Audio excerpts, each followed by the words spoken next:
qilgan hayot boshqacha edi. Ranglari yorqin, yo'llari kengroq edi.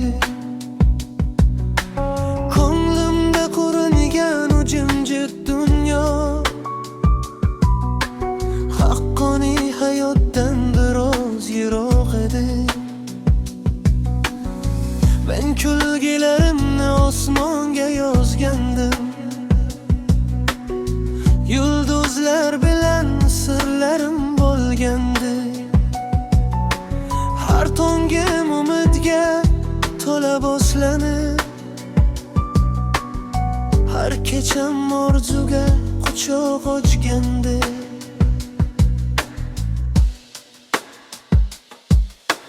Men orzu qilgan hayot boshqacha edi.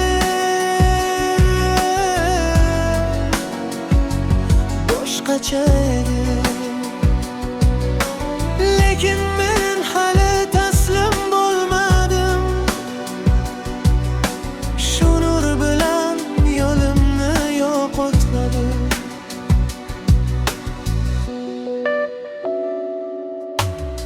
Lekin bu hayot o'zgacha kitob. Har sahifasida sinov yashirin. Ba'zan kuldirar, ba'zan yig'latib,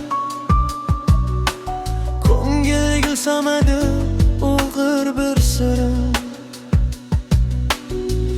Men yiqilsam ham turib ketaman. Sog'inchimni yelkamga ortib,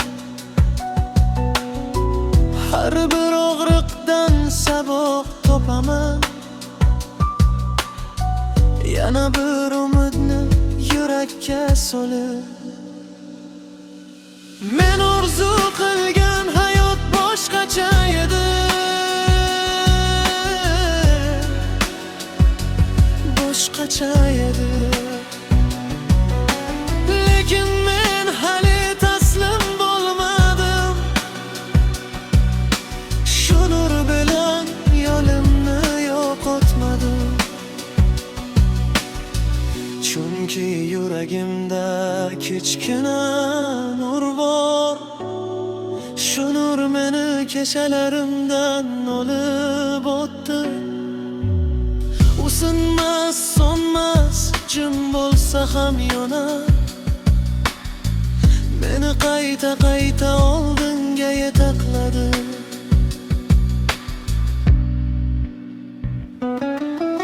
Men orzu qilgan hayot boshqacha edi.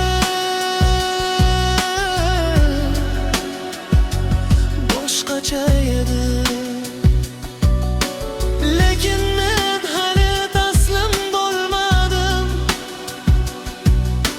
Shu nur bilan yo'limni yo'qotmadim.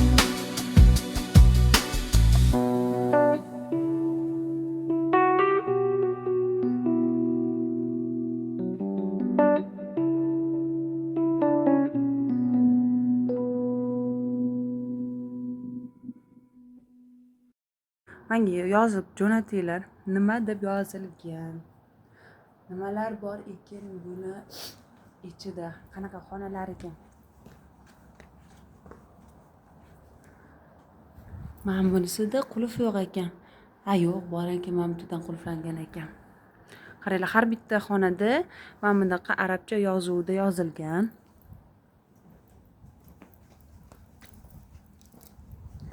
Voy. Eshiklarini qaranglar. Mana yelkam bilan почти teng. Bu yerda ham arabcha yozilgan ekan. Ha, aytmoqchi. Eshiklari nega kichkinaligi sababi esimga tushib qoldi. Anaqa Mahfuza opam bilan tak Xorazmga borgan paytimizda xuddi shu savolni berganlar. Nima uchun eshiklar kichkina, bizning bo'yimizdan kichkina kirayotgan paytimizda egilib chiqamiz degan paytlarida tarixiy obidalar joylarga borganimizda ahamiyat bergan bo'lsa eshigi past.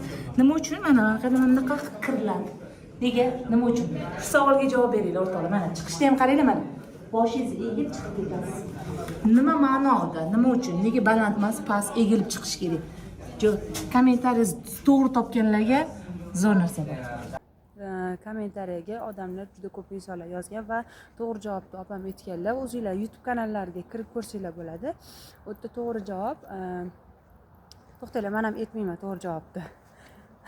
Yoki o'sha Mahfuza opamni kommentariyasidan topib olinglar o'sha javobni, yokida bilsanglar meni ham kommentariymga yozinglarchi.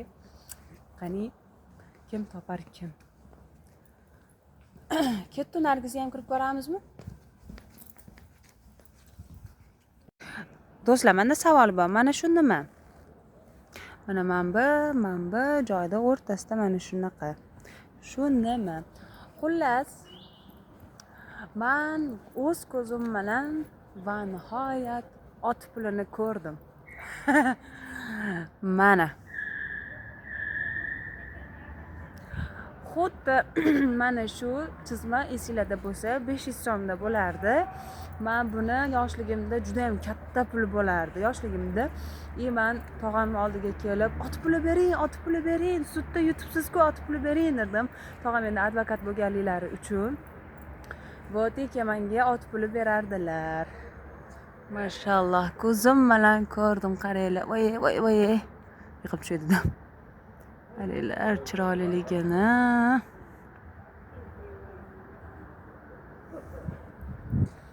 Mezza. Havosi ham вообще zo'r. Toza prям. Endi ne ayni qo'limga narsa qo'ygandan qo'rqib ketdim.